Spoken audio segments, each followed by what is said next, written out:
اعوذ باللہ من الشیطان الرجیم بسم اللہ الرحمن الرحیم۔ بندے مومن کا سب سے بڑا سرمایہ اس کا ایمان ہے۔ نبی رحمت صلی اللہ علیہ وسلم نے صحابہ کرام کی زندگیوں میں جو انقلاب برپا فرمایا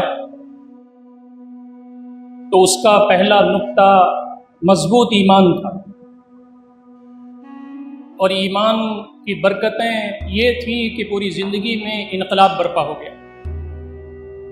جب آدمی اللہ رب العزت کو اپنا معبود مان لے اور پوری کائنات کا بادشاہ مان لے، پوری کائنات اس کے قبضے قدرت میں ہے، جو وہ چاہتا ہے وہی ہوتا ہے، جو وہ نہیں چاہتا کبھی نہیں ہوتا۔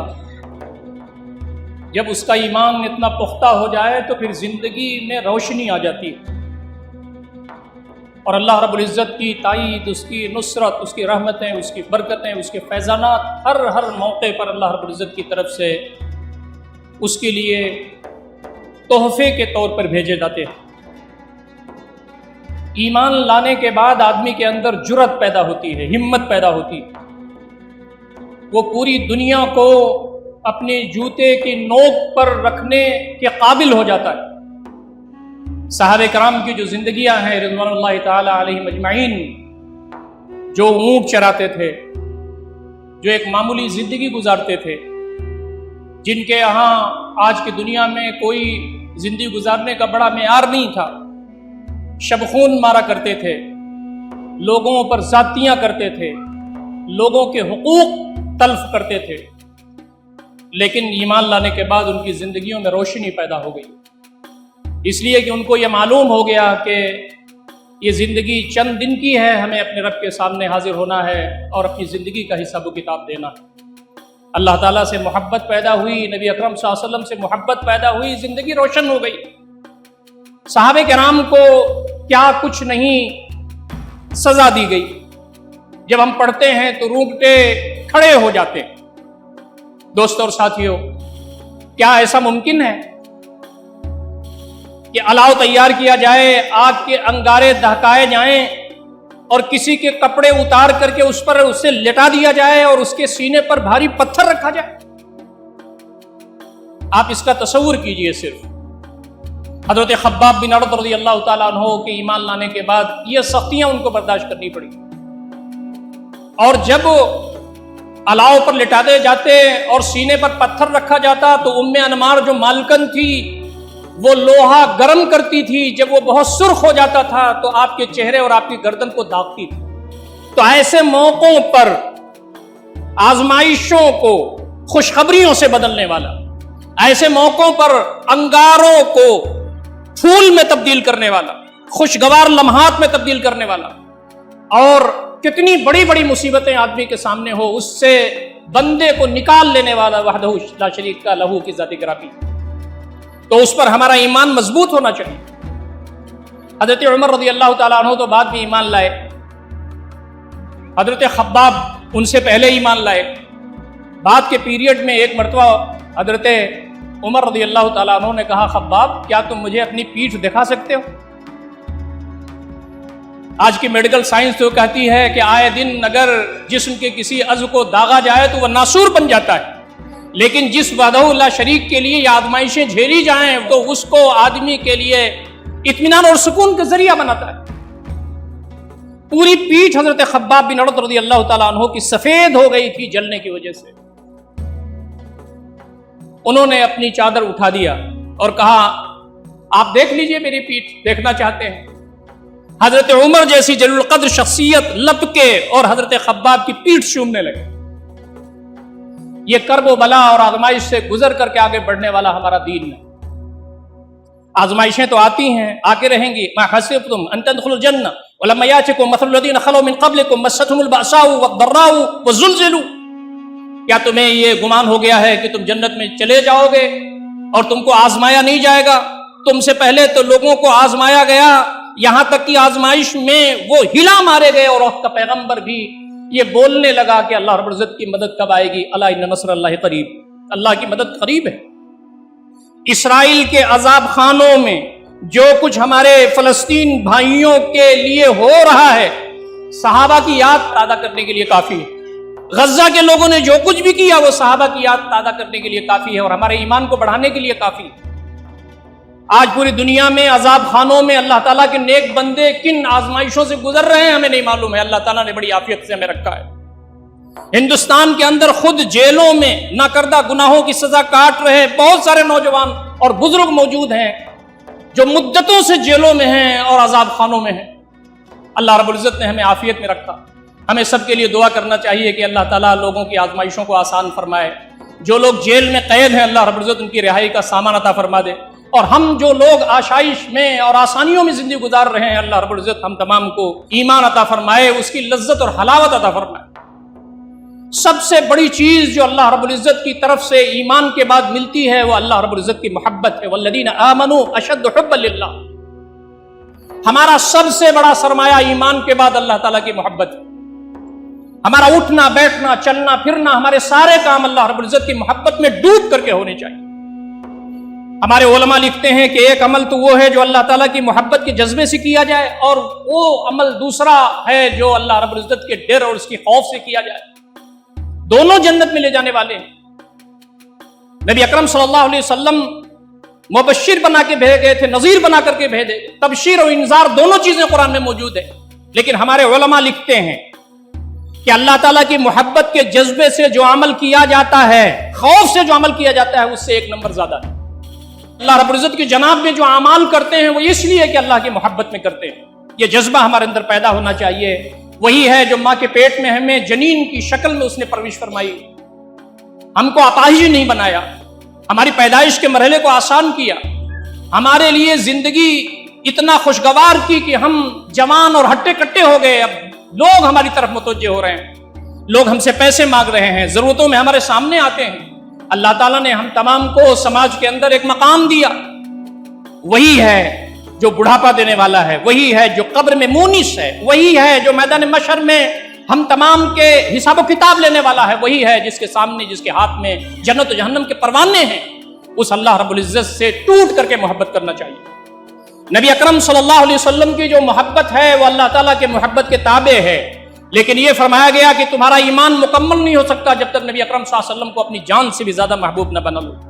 اس لیے کہ آدمی اگر نبی صلی اللہ علیہ وسلم سے اتنی محبت نہیں کرے گا، آپ کے احسانات کو یاد نہیں کرے گا، اور آپ صلی اللہ علیہ وسلم سے اس درجہ محبت نہیں کرے گا، تو اس دین کے لیے قربانیاں نہیں دے سکتا ہے۔ نبی اکرم صلی اللہ علیہ وسلم جس سے بہتر اس زمین پر نہ کوئی پیدا ہوا، نہ ہے نہ قیامت تک ہوگا، ہمارے دل کے رگوں کی گہرائیوں میں ایمان کا حصہ ہے۔ آپ صلی اللہ علیہ وسلم ایک گھنٹے بھی ایک لمحے سے بھی چین سے نہیں بیٹھے۔ پوری زندگی کرب و بلا کی زندگی تھی کہ ہمیں ہدایت مل جائے اور جنت ہمیں مل جائے۔ آپ ہمارے محسن اعظم ہیں، وہ ان سے محبت کرنا ایمان کا حصہ ہے۔ لا یؤمن احدکم حتی اکون احب الیہ من ولدہ ووالدہ والناس اجمعین، تم میں سے کوئی مومن نہیں ہو سکتا یہاں تک کہ اس کے نزدیک میں اس کے باپ، اس کی ماں اور سارے انسانوں سے زیادہ محبوب نہ ہو جاؤں۔ اور حضرت عمر رضی اللہ تعالیٰ عنہ کی حدیث میں ہے کہ اپنی جان سے بھی زیادہ اب میں آپ سے محبت کرتا ہوں اللہ کے نبی صلی اللہ علیہ وسلم۔ تو آپ نے فرمایا الآن یا عمر، عمر تمہارا ایمان اب مکمل ہو گیا۔ آپ اندازہ کیجئے کہ ایک صحابی پکڑے جاتے ہیں اور تنعیم کے مقام پر لے جائے جاتے ہیں، اب ان کو قتل کیا جانا ہے، چھریاں تیار ہے، کڑھاڑیاں لوگوں کے ہاتھوں میں ہیں، اس لیے کہ انہوں نے بدلہ چاہا تھا ایک غزوے میں جو قتل کیا تھا حضرت خبیب نے، اس کا بدلہ چاہ رہے تنعیم کے مقام پر۔ لیکن جب وہ قید تھے تو ان کے ہاتھوں میں انگور لوگوں نے دیکھے۔ مکہ کے اطراف میں کہیں انگور نہیں ہوتے تھے، لیکن قیدی کے ہاتھوں میں انگور نظر آیا قید کرنے والوں کو۔ اللہ رب العزت اپنے بندوں کو پتہ نہیں کیا کیا کھلاتا ہے۔ اللہ رب العزت جب اللہ رب العزت کی طرف بندہ آ جاتا ہے تو اللہ تعالیٰ پتہ نہیں کیسے کیسے اس کو نوازتا ہے کہ وہ نہال ہو جاتا ہے۔ یہ تو لوگوں کو دکھانا تھا کہ حضرت خبیب جن حالت میں ہیں وہ تم نہیں جان سکتے، یہ چند جھلکیاں ہیں کہ پورے مکہ اور اطراف مکہ میں کہیں انگور نہیں ملتا، ان کے ہاتھوں میں انگور کے گچھے ہیں اور اس کو نوش فرما رہے ہیں۔ 2 رکعت انہوں نے نفل پڑھنے کی اجازت چاہی اور اس کے بعد پھر تیار ہو گئے۔ ایک نے پوچھا کیا تم یہ چاہتے ہو کہ تمہاری جگہ پر محمد صلی اللہ علیہ وسلم ہو اور تم اپنے بال بچوں میں ہو؟ اس صحابی نے مرتے مرتے یہ کہا جو آج روشن سونے کی لکیروں میں سونے کے حروف میں لکھا ہوا ہے۔ انہوں نے کہا سنو، میں کبھی بھی یہ نہیں چاہ سکتا کہ نبی اکرم صلی اللہ علیہ وسلم کے تلوے میں کانٹا چبھے اور میں یہاں سے چھوٹ جاؤں۔ آپ کے تلوے میں کانٹا چبھے اور میں موت سے بچ جاؤں، میں اس کو بھی برداشت کرنے کے لیے تیار نہیں۔ یہ جو محبت ہے یہ ایمان کا مظہر ہے، یہی تو اصل ہمارا جوہر ہے، یہی کل کائنات ہماری ہے۔ یہ کھانا پینا، مال اسباب، بیوی بچے، بنگلے، کیریئرز، بینک بیلنس، یہ پوری دنیا، یہ ساری ہماری ضرورتیں ہیں، لیکن یاد رکھیے یہ سب ختم ہونے والی ہیں۔ جو ہمارے ساتھ قبر میں جانے والی ہے وہ اللہ سے محبت ہے، نبی اکرم صلی اللہ علیہ وسلم سے محبت ہے۔ حضرت حبیب رضی اللہ تعالیٰ عنہ کو نبی اکرم صلی اللہ علیہ وسلم نے مسیلمہ کے پاس جب بھیجا اور مسیلمہ نے خط پھاڑ دیا، حضرت حبیب کو اونچی جگہ پر کھڑا کر کے جلاد سے کہا کہ دایاں ہاتھ کاٹ۔ خون کا پھوارہ نکلنے لگا دائیں ہاتھ سے۔ مسیلمہ نے کہا اب یہ بتا کہ میں جھوٹا ہوں، محمد صلی اللہ علیہ وسلم سچے؟ بائیں ہاتھ سے حضرت حبیب نے کہا کہ تو جھوٹا ہے، محمد صلی اللہ علیہ وسلم سچے۔ بایاں ہاتھ کاٹا گیا، دایاں پیر کاٹا گیا، بایاں پیر کاٹا گیا، جسم کے ٹکڑے ٹکڑے ہو گئے۔ راوی بیان کرتے ہیں کہ جب تک زبان میں جنبش تھی وہ یہ کہتے رہے تو جھوٹا ہے، محمد صلی اللہ علیہ وسلم سچے۔ یہ کون سا ایمان تھا، یہ دل کی کون سی کیفیت تھی؟ سامنے موت کھڑی ہوئی ہے اور بظاہر ہماری زبان میں تو زندگی میں اندھیرا ہو گیا ہے، مستقبل تاریک ہونے جا رہا ہے، لیکن ہمارے اسلاف کا معاملہ یہ تھا کہ وہ کہتے تھے کہ اب تو مستقبل بننے جا رہا ہے۔ حضرت علی کہتے ہیں فزت رب الکعبہ، رب کعبہ کی قسم میں تو اب کامیاب ہو گیا، اس لیے کہ برچھی لگ گئی، اب بچنے کا کوئی چانس موجود نہیں ہے، فزت رب الکعبہ۔ حضرت بلال کی اہلیہ مرتے وقت کہتی ہیں واہ بلالا، ہائے بلال، وہ کہتے ہیں ہائے بلال مت کہو، واہ ترباہ کہو، ہائے خوشی، ہم تو محمد اور ان کے ساتھیوں سے ملنے جا رہے ہیں، پردہ اٹھ رہا ہے، جنت کی جھلکیاں آنا شروع ہو چکی۔ یہ جو صورتحال ہے یہ غیر معمولی اہمیت کے حامل ہے۔ کبھی تنہائی میں جب رات میں ہم 1-2 بجے ہماری نیند کھل جائے تو اپنے سینے پر ہاتھ رکھ کر کے ہمیں دیکھنا چاہیے کہ واقعتاً کیا ہمارا ایمان اس درجے کا ہے؟ اللہ کی محبت، نبی اکرم صلی اللہ علیہ وسلم کی محبت ہمارے پاس اس درجے کی ہے؟ نہیں ہے تو اس کو بڑھانا چاہیے۔ یہ سرمایہ دنیا سے اگر لے کے ہم نہیں گئے تو پھر وہ ابدی زندگی جس کا کوئی اختتام نہیں ہے وہاں ہمارا کیا ہوگا، اس کے بارے میں ہمیں سوچنا چاہیے۔ سواد بن غزیہ ایک صحابی ہیں، میدان بدر میں اگلی صف میں موجود، اور ان کی تمنا یہ ہے کہ آج میں شہید ہو جاؤں۔ وہ بار بار صف سے باہر نکل جاتے ہیں۔ آپ کہتے ہیں استو سووا صفوفکم، اور سواد کو دیکھ کے آپ کہتے ہیں یستوی یا سواد، سواد ذرا صف میں رہیے۔ آپ باہر نکل جاتے ہیں لیکن وہ بار بار باہر نکل جاتے ہیں۔ نبی صلی اللہ علیہ وسلم ان کے پاس پہنچے، ہاتھ میں ایک چھوٹی سی ٹہنی ہے جس سے صف سیدھی کر رہے ہیں، ان کے پیٹ پر تھوڑا سا ٹھوکر لگا کے کہا استوی یا سواد، سواد صف میں رہیے۔ حضرت سواد نے کہا اوجعتنی یا رسول اللہ صلی اللہ علیہ وسلم، آپ نے مجھے تکلیف پہنچا دی، میں بدلہ چاہتا ہوں آپ سے۔ وقت کا پیغمبر جو اسلام کی پہلی لڑائی کفر اور اسلام کی، وہ لڑائی جس نے اسلام اور کفر کا دھارا بدل دیا، وہ شخص جو سجدے میں بار بار جاتا ہے، جس کی چادر ہٹ جاتی ہے، حضرت ابوبکر بار بار سیدھا کرتے ہیں کہ اللہ تعالیٰ کی مدد آئے گی، آپ پریشان نہ ہوں۔ اس موقع پر وقت کا پیغمبر کہتا ہے کہ لو ٹہنی، بدلہ لے لو۔ صحابی نے کہا کہ میرے اوپر صرف لنگی ہے، اوپر تو کچھ ہے ہی نہیں میرے پاس، آپ کے پاس چادر بھی ہے، چادر ہٹائیے۔ نبی صلی اللہ علیہ وسلم نے اپنی چادر گرا دی اور کہا سواد آج بدلہ لے لو، پتہ نہیں آج کیا ہو، آج تو آر پار کی لڑائی کا موقع ہے۔ سواد دوڑے اور نبی اکرم صلی اللہ علیہ وسلم کی پیٹھ اور آپ کی شکم چومنے لگے، پیٹ اور پیٹھ چومنے لگے۔ نبی صلی اللہ علیہ وسلم نے کہا یہ کیا کر رہے ہیں؟ کہا اللہ کے نبی اب آپ کے چنندہ بندے ہیں، سچے پیغمبر ہیں، آپ نے فرمایا ہے کہ آج جو اس جنگ میں کامیاب ہو جائے اسے فردوس اعلیٰ ملنے والا ہے۔ میری تمنا یہ ہے کہ میں آج کام آ جاؤں، میں شہید ہو جاؤں، لیکن اللہ تعالیٰ کے سامنے میں اس حال میں جانا چاہتا ہوں کہ سب سے آخری ہستی جس سے میرا جسم لگا ہوا ہو آپ کی ذات گرامی۔ یہ الگ ہی مخلوق لگتے ہیں ہمارے لیے۔ جب ہم سیرت کی کتابیں پڑھتے ہیں، صحابہ کو، اسلاف کو، تابعین کو، تبع تابعین کو، غزہ کے لوگوں کو، وہ لوگ جنہوں نے اللہ کے راستے میں اپنی زندگیاں قربان کی، پھانسی کے پھندے پر مسکراتے ہوئے گئے، جب ان کی ہم سیرت پڑھتے ہیں تو لگتا ہے کہ وہ یہاں کی مخلوق نہیں تھی۔ دل میں ایمان تھا، اللہ کی محبت تھی، نبی اکرم صلی اللہ علیہ وسلم کی محبت تھی، غیر معمولی ان کے سینے اللہ رب العزت کے خوف، اس کی خشیت سے معمور تھے۔ یہ صرف مردوں کا معاملہ نہیں تھا، خواتین کا معاملہ بھی تھا۔ احد میں یہ بات آ گئی کہ نبی اکرم صلی اللہ علیہ وسلم شہید کر دیے گئے، افواہ نکل گئی، لوگ بے قابو ہو گئے، لیکن وقت کا پیغمبر تو سب سے بہادر پیغمبر تھا پوری کائنات میں۔ حضرت علی کہتے ہیں جب گھمسان کا رن ہوتا تھا کننا نلوذ برسول اللہ صلی اللہ علیہ وسلم، ہم نبی اکرم صلی اللہ علیہ وسلم کے پیچھے آ کر کے پناہ لیتے تھے، اتنا بہادر ہمارا قائد تھا۔ نبی صلی اللہ علیہ وسلم ایک اونچی سی جگہ پر تشریف لے گئے اور آپ نے کہا کہ سنو میں یہاں ہوں، انا نبی اللہ قدیب ابن المطلب، میں یہاں موجود ہوں، آ جاؤ۔ سارے صحابہ اکٹھا ہوئے، پھر کفار کو انہوں نے بھگا دیا، لیکن خبر تو مدینہ بھی پہنچ گئی۔ ایک خاتون بنی دینار کی راستے پر آ گئی، سب سے پوچھتی ہیں اللہ کے نبی کیسے ہیں؟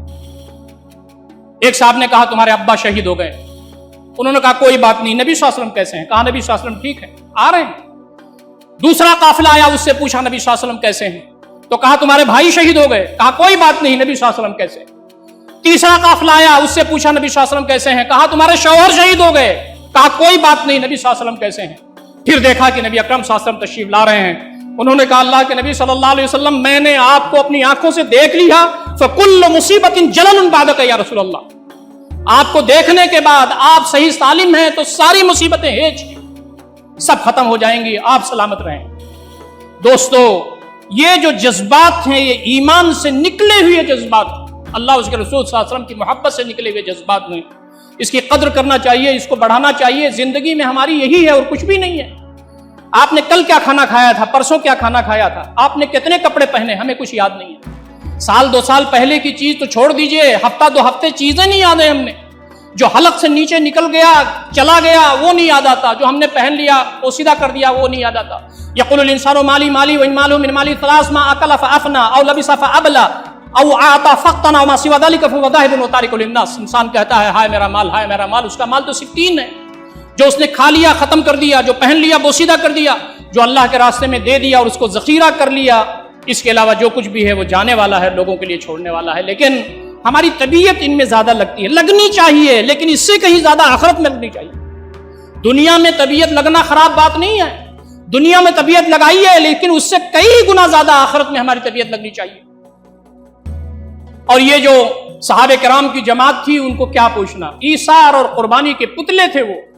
پہلے آپ پانی پی لیجئے، پہلے آپ کھانا کھا لیجئے، پہلے آپ ضرورتیں پوری کر لیجئے۔ یہ صحابہ کرام کی جو جماعت تھی ان کے اندر پیار، محبت، اپنائیت، اخوت، ایک دوسرے کے لیے ہمدردی کا جذبہ ایسا بھرا ہوا تھا کہ ایک دوسرے کے بغیر وہ سوتے نہیں تھے۔ وہ ہستی جس سے بہتر نہ کوئی پیدا ہوا نہ قیامت تک ہوگا، ہمارے دل کی رگوں کی گہرائیوں میں ایمان کا حصہ ہے۔ آپ کے ہاں فاقے ہوتے تھے، 3 دن سے فاقہ چل رہا تھا۔ ایک صحابی نے دعوت دی اور کہا اللہ کے نبی صلی اللہ علیہ وسلم آئیے ہمارے گھر کھانا کھا لیجیے، تو دیکھا کہ وہاں گوشت بنا ہوا ہے، روٹی ہے۔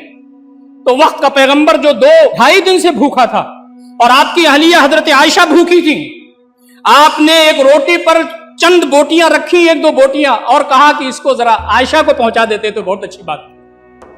ایک دن مہمان آیا، مسجد نبوی میں تشریف فرما ہے، صحابہ کرام پروانوں کی طرح گھیرے ہوئے ہیں۔ ایک صاحب کھڑے ہوئے کہا اللہ کے نبی صلی اللہ علیہ وسلم کئی وقت سے کھانا نہیں کھایا ہے، آپ مجھے کھانا کھلا دیجئے۔ آپ نے اپنی کئی ازواج کے ہاں، ہماری ماؤں کے ہاں بھیجا پیغام، جواب آیا کھانا نہیں ہے صرف پانی ہے۔ اللہ تعالیٰ نے ہم تمام کو کیا کچھ نواز رکھا ہے، جب ہم پڑھتے ہیں تو معلوم ہوتا ہے کہ کیا وقت تھا وہ۔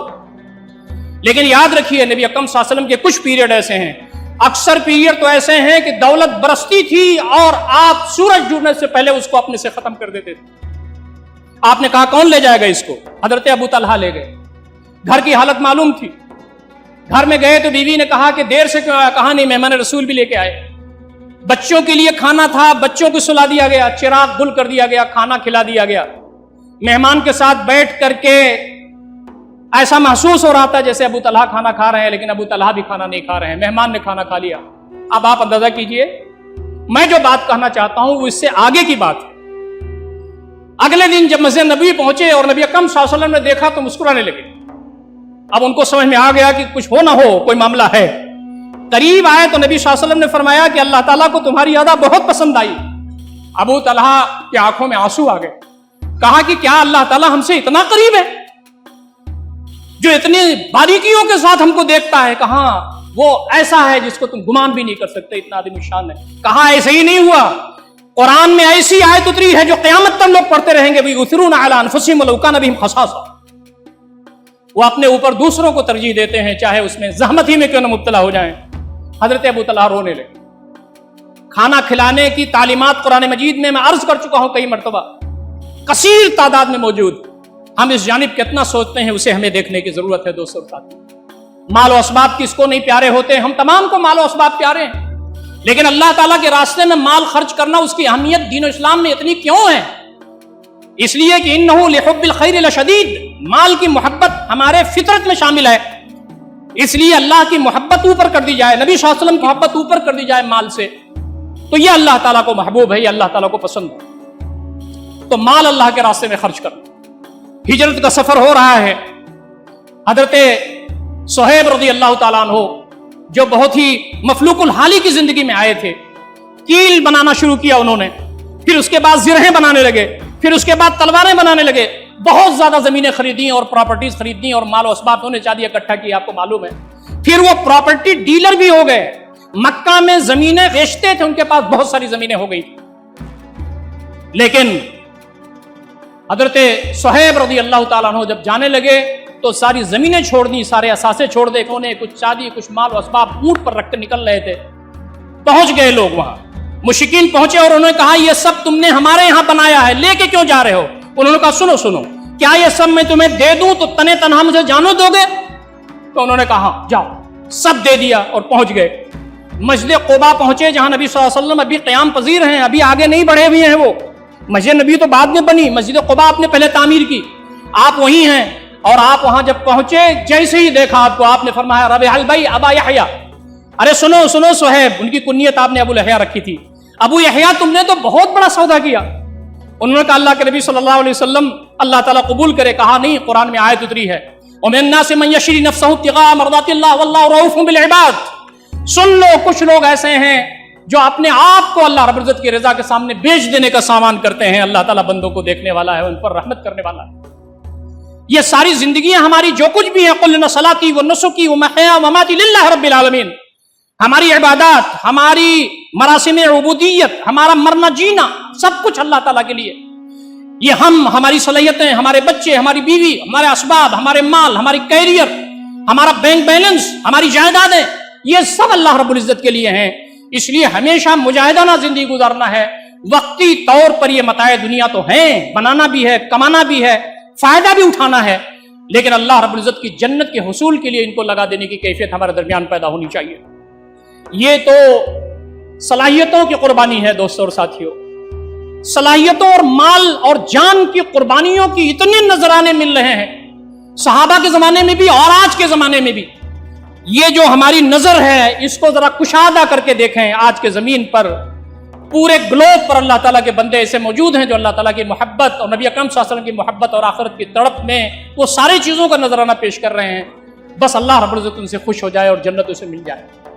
میں یہ نوجوان بڑی تعداد میں یہاں موجود ہیں، الحمدللہ نوجوانوں میں دین سے قربت بڑھی ہے، ہمدردی بڑھی ہے، رغبت بڑھی ہے۔ 22 سال کا ایک نوجوان جس کو مصعب بن عمیر کہتے ہیں، ایسے گھرانے میں پلتا تھا کہ جہاں پر یمن سے برانڈڈ کپڑا آتا تھا، ایک مرتبہ پہنتا تھا پھینک دیتا تھا، دوبارہ دھلتا نہیں تھا، جس گلی سے نکلتا تھا وہ گلی گھنٹوں مہکتی تھی۔ لیکن نبی اکرم صلی اللہ علیہ وسلم کی دعوت جب کانوں میں پڑی اور آپ کے ہو گئے تو پھر نہ کپڑا پہننے میں رغبت رہ گئی، نہ عطر لگانے میں۔ کپڑا پہننا کوئی معیوب بات نہیں ہے، اچھے کپڑا پہننا، اچھا عطر لگانا، عطر تو نبی صلی اللہ علیہ وسلم کو محبوب رہا ہے، لیکن جنونی کیفیت جب طاری ہو جائے، آخرت آخرت آخرت، تو پھر دنیا کمتر ہو جاتی ہے۔ نبی صلی اللہ علیہ وسلم نے بیعت عقبہ اولیٰ میں کچھ لوگ آئے تھے، انہوں نے کہا کہ دین کی دعوت کے لیے کسی کو چاہیے، تو آپ نے ان کو بھیج دیا، اور 1 سال کی مدت میں آپ پر 73 لوگ اسلام انہوں نے قبول کیا، جس میں سرداران مدینہ شامل۔ لیکن جنگوں میں جو شرکت کا معاملہ ہے وہ یہ ہے، احد میں جھنڈا آپ کے ہاتھ میں تھا، دایاں ہاتھ کٹ گیا تو بایاں جھنڈا لیا، دونوں ہاتھ کٹ گئے تو مونڈھوں کے درمیان جھنڈا لے کے کھڑے رہے، جسم کے ٹکڑے ٹکڑے ہو گئے تو جھنڈا گرا، دیر تک گرا رہا، دوسرے صحابی نے اٹھایا۔ لیکن نبی اکرم صلی اللہ علیہ وسلم جب آپ کے پاس موجود ہیں تو آپ کے جسم کے ٹکڑے نہیں ملتے، سارے ٹکڑے اسمبل کیے جائے، گردن بھی کٹی ہوئی تھی، ہاتھ پیر بھی کٹے ہوئے تھے۔ وہ جو یمن کا برانڈڈ کپڑا پہننے والا صحابی تھا، آج اسے کفن میسر نہیں ہے، ایک چادر ہے، سر ڈھکتے ہیں تو پیر کھل جاتا ہے، پیر ڈھکتے ہیں تو سر کھل جاتا ہے۔ نبی صلی اللہ علیہ وسلم نے فرمایا سر ڈھک دو، پیر پر ازخر نام کی گھاس ڈال دو، نوجوان کامیاب ہو گیا۔ آج تو یہ موقع نہیں ہے کہ ہم گردنیں کٹائیں اللہ کے راستے میں، لیکن تمنا لے کر کے جینا چاہیے۔ آج ہمارے پاس صلاحیتیں ہیں، ہمارے پاس مال ہے، ہمارے پاس اسباب ہے، ہمارے پاس وسائل ہیں، ان سب کے ذریعے وہ جنت حاصل کرنا چاہیے جو بہت گراں ہے، یہ ہر شخص کو ملنے والی نہیں ہے، اللہ کے چہتے بندوں کو ملنے والی ہے۔ آخری بات جو میں اس خطبے میں کہہ سکتا ہوں وہ یہ ہے کہ کبھی بھی اپنے ایمان پر، کبھی اپنے اللہ تعالیٰ سے محبت، نبی صلی اللہ علیہ وسلم سے محبت پر، کبھی اپنی عبادات پر، کبھی اپنے تقوی پر گھمنڈ نہیں کرنا چاہیے۔ الایمان بین الخوف والرجاء، ایمان خوف اور امید و بیم کے درمیان وہ ہستی حضرت عمر بن خطاب رضی اللہ تعالیٰ عنہ کے ہستی جو خلیفہ دوئم ہیں، وہ ہستی جو عشر مبشرہ میں سے ہیں، وہ ہستی جن کے موقف کی تائید میں قرآن مجید میں کئی جگہ آیات اتری ہیں، وہ ہستی جن کے بارے میں نبی اکرم صلی اللہ علیہ وسلم نے فرمایا کہ میرے بعد اگر کوئی نبی ہوتے تو عمر ہوتے۔ جب ان کا انتقال ہونے جا رہا ہے، جب کھانا کھلایا جاتا ہے تو پسلیوں سے نکل جاتا ہے کھانا، خون نکل چکا ہے، مرض الموت میں ہیں، اپنے بیٹے عبداللہ کو بلاتے ہیں اور کہتے ہیں عبداللہ چلے جاؤ تم حذیفہ بن الیمان کے پاس، جن کو اللہ کے نبی صلی اللہ علیہ وسلم نے منافقوں کے نام بتائے تھے، اللہ کا واسطہ دے کر کے ان سے پوچھنا کہ میرا نام کہیں اللہ کے نبی صلی اللہ علیہ وسلم نے تو نہیں بتایا تھا اس فہرست میں۔ یہ ایک آدمی جو اتنی عبادات ہیں، اتنی قربانیاں ہیں، عشر مبشرہ میں سے ہے، نبی خوش ہو کر کے جن کے پاس سے گئے، مرتے اسے دھڑکا لگا رہتا ہے کہ پتہ نہیں ہمارے اعمال قبول ہوئے کہ نہیں، پتہ نہیں اللہ رب العزت کے جناب میں جو میں نے قربانیاں دی ہیں وہ قبول ہوئی کہ نہیں۔ وہ کہتے ہیں حذیفہ رونے لگتے ہیں، وہ کہتے ہیں مجھے اللہ کے نبی صلی اللہ علیہ وسلم نے رازداں بنایا تھا، میں نہیں بتاؤں گا، لیکن کہتے ہیں عبداللہ اگر وہ شریک ہوتے ہیں میرے جنازے میں تو پھر تو ٹھیک ہے، لیکن اگر وہ میرے جنازے میں شریک نہیں ہوتے تو مجھے کہاں دفنایا جاتا ہے، مجھے اس کی کوئی پرواہ نہیں۔ اپنی زندگیوں پر توجہ مجھے دینی ہے اور آپ کو بھی دینی ہے۔ ہم اپنے بچوں، اپنی بیویوں، اپنے اہل خانہ، اعزاء و اقربا، عام مسلمان بھائی سب کے اندر یہ جذبہ پیدا کرنے کی ضرورت ہے کہ یہ دنیا عارضی ہے، ختم ہو جانے والی ہے، ہم تب اللہ رب العزت کی بارگاہ میں حاضر ہونے والے ہیں۔ یا ایھا الانسان انک قادح ربک قدحا فملاقیہ، اے انسان تو کشا کشا اپنے رب کی طرف جا رہا ہے، ایک دن تیری اس کی ملاقات ہو جائے گی۔ اللہ تعالی ہم تمام کو ان ساری باتوں پر غور و فکر کرنے اور عمل کرنے کی توفیق عنایت فرمائے۔ اقول قولی ھذا استغفر اللہ لی ولکم اجمعین واستغفروہ انہ ھو الغفور الرحیم۔